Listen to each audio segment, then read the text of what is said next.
Okay, I've got one more update for you guys on the production line knives. These things are almost ready to go. I'm just waiting on the sheaths to get here. I'm expecting them to show up in a couple of weeks and these will be ready to ship, but I do have final pricing on those sheaths so I can come up with some numbers for you guys on these. I know you've been waiting a long time. I wanted to keep you guys kind of in the loop with the whole process of how this all goes. It does take a long time to kind of get all this all the steps underway and everything, but so you guys have been waiting just as long as I have for these to be done, instead of me just dropping them on you like, hey, check these new things out. I wanted to kind of give you a behind the scenes so you could kind of follow along, but we're almost there, guys. It's close. So thanks so much for sticking around and all the support. So I'll run through these again one more time for you guys. This is the MJ3S. The S indicates that it is stainless steel.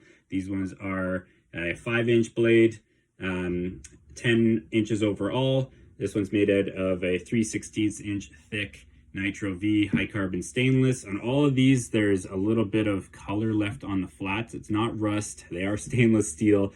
This is just left over from the heat treating process. Some of them have some really cool kind of colors in them. Like this one, I don't know if you can really see, it's got some purple and stuff in it, which is really cool. So that's just what that is. It's not rust. This one's basically based off of the Bow Hunter, which is definitely my most popular hunting knife. And they've all got black canvas micarta scales, super durable.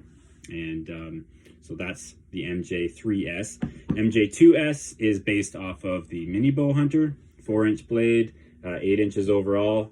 1/8 inch high carbon AEBL stainless steel. Nitro V is basically AEBL with a little bit of vanadium thrown in there for some extra goodness. These ones are AEBL because that's what we could get. Steel's tough at the time, but still awesome. This is one of my favorite stainlesses for knives and kitchen knives and the whole deal.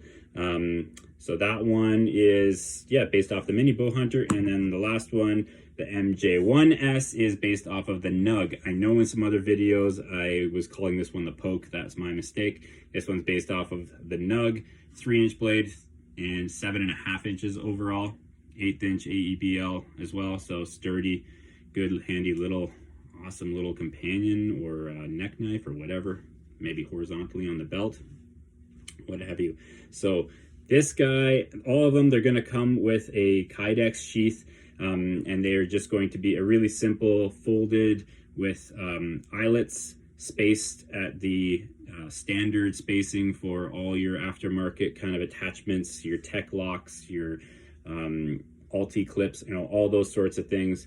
And so that's kind of going to be up to you guys. The guy who's making the sheaths, Comox Custom, he's also got a really nice belt loop option. I might still add that one to this guy, or I'm gonna at least have it available, or you can just go straight to him and see on his website, Comox Custom Kydex, and check out, you know, you can just order direct from him or get your favorite tech lock or whatever it is for the sheath for a carry option. If you're into, you know, molly straps, whatever, that's mostly just going to be kind of up to you guys, because there's so many options and I can't carry them all. I'm not Amazon. So pricing, this is what you guys have been waiting for. Finally, on the MJ1S stainless steel with black canvas micarta and a Kydex sheath. This one's going to be $315 suggested retail, $315 Canadian. So you can convert if you want, or I'll post that for you guys too. $315, $325 for the MJ2S, and $375 for the bigger, heavier, thicker MJ3S. And so that's it. That's the pricing. I'm going to be opening this up to pre-order since they're not actually available to ship yet, but they are technically basically done. I'm going to open this up for you guys who've been waiting for a while for these things. If you want to get your name on one right away, I'll open up the pre-order with the limited number I've got, and you guys can have at them. And they will be shipping in time for Christmas, I think. It should be good to go for Christmas. So one big question, why do a production run like these?